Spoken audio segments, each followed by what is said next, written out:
দুই বর্ধমান জেলার সেরাগোষ্ঠী খবরে নজর রাখবো।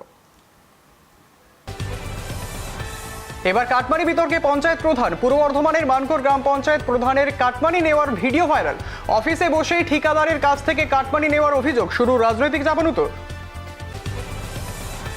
অসুস্থ গৃহবধূকে সুস্থ করতে ডাকা হয়েছিল সাধু বাবাকে, কিন্তু ঘটল চরম অঘটন।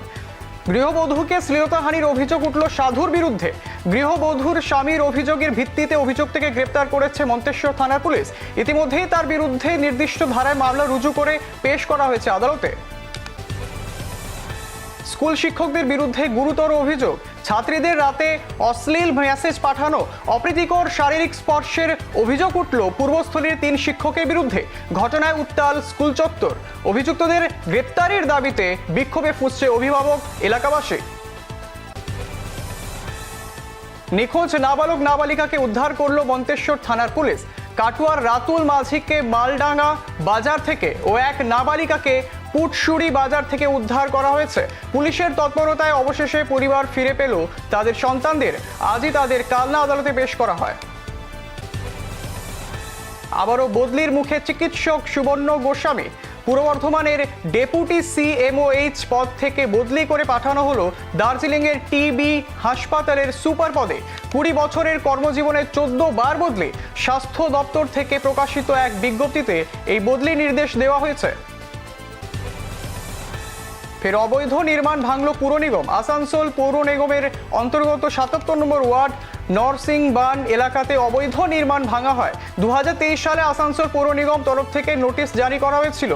আজ পৌর নিগমের আধিকারিক এসে ওই অবৈধ বাড়িতে ভাঙার কাজ শুরু করেন। শুভেন্দুকে হেনস্থার প্রতিবাদে কুলটিতে বিজেপির বিক্ষোভ। রাস্তা অবরোধ করে বিক্ষোভে বিজেপি কর্মীরা। কুলটি রানীতলায় জিটি রোড অবরোধ করে বিক্ষোভ বিজেপি কর্মী সমর্থকরা। এরপর বিজেপি কর্মীদের রাস্তা থেকে সরিয়ে দেয় কুলটি থানার পুলিশ। বন্যপ্রাণীদের পাচার রুখতে ও বাঁচাতে আইন সচেতন শিবির করল পশ্চিমবঙ্গ বন দপ্তর আইন পরিষেবা কর্তৃপক্ষ। আজ আসানসোল বাস স্ট্যান্ড সংলগ্ন রোড মোড়ে এই শিবিরের আয়োজন করা হয়। সামনেই বন দপ্তর ডে, তার আগে বিভিন্ন জায়গায় শিবিরের আয়োজন। বল্লভপুর পঞ্চায়েত অফিস ঘেরাও বামেদের। বিভিন্ন দাবি দাওয়া নিয়ে আজ বল্লভপুর পঞ্চায়েত অফিসের সামনে বিক্ষোভ প্রদর্শন করল বামেরা। দীর্ঘদিন ধরে এলাকায় পানীয় জলের সংকট, আবাসন প্রকল্পে বাড়ি না পাওয়া, বার্ধক্য ভাতা নিয়ে বঞ্চনা সহ একাধিক অভিযোগ তুলে বামপন্থী সমর্থকরা প্রতিবাদে সামিল হয়। বিক্ষোভ শেষে এক পঞ্চায়েত প্রধানের কাছে একটি স্মারকলিপি জমা দেয় প্রতিনিধি দল। শুভেন্দুকে হেনস্থার প্রতিবাদে বিক্ষোভ রানীগঞ্জে। আজ রানীগঞ্জে নেতাজি স্ট্যাচুর পাদদেশে বিক্ষোভে নামে বিজেপির কর্মী সমর্থকেরা। বিরোধী দল নেতাকে হেনস্থার ঘটনার তীব্র প্রতিবাদ জানান তারা।